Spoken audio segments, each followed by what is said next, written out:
પડેલા ભારે વરસાદના કારણે સાબરમતી નદીમાં પાણીની આવક વધી છે અને પાણીની આવક વધતાની સાથે જ નીચાણવાળા જે ગામો છે તે ગામોની સ્થિતિ ખૂબ જ દયનીય બની છે। આ દ્રશ્ય ખેડા જિલ્લામાં આવેલું રસિકપુરા ગામના છે કે જ્યાં આગળ તમામ જે ગામોના ઘરો છે તે પાણીમાં ગરકાવ થયા છે। ઘરોની અંદર ઢીચણસમાથી લઈને કેડસમાં પાણી ભરાયેલા છે, જેના કારણે ગઈકાલ રાતથી જ તમામ ગામના લોકો છે તે પરેશાન થઈ ચૂક્યા છે। મહિલાઓના પણ ખભા સુધી પાણી આવે તે પ્રકારની સ્થિતિ છે અને લગભગ ગામના તમામ ઘરો હાલ પાણીમાં ગરકાવ થયેલા છે।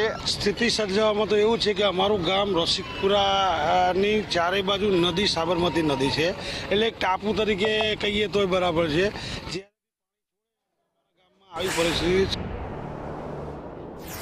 સાબરમતીમાં પાણી છોડવામાં આવ્યું છે અને પાણી છોડવાના કારણે નીચાણવાળા જે ગામો છે તે ગામોની સ્થિતિ કફોડી બની છે। આ દ્રશ્ય ખેડા તાલુકાના રસિકપુરા ગામના છે કે જ્યાં આગળ જ્યાં જુઓ ત્યાં પાણી જોવા મળી રહ્યું છે।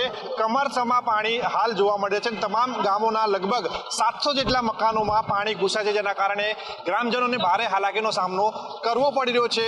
જવાબદાર તંત્ર પણ નથી, પણ આ રીતે જે રીતે પાણી છોડવું જોઈએ એ રીતે પાણી સરકારે ના છોડવું જોઈએ। આજે તમે રસિકપુરા ગામ જુઓ, તમે મારું રસિકપુરા હું રડુનો સરપંચ છું, પણ હજે કે મારું ખેડા તાલુકાનું છેલ્લું ગામ, જિલ્લાનું પણ છેલ્લું ગામ રસિકપુરા, બરાબર। આજે તમે પોઝિશન જોઈ શકો છો, આપણે તો ટેકરા ઉપર ઊભા છે।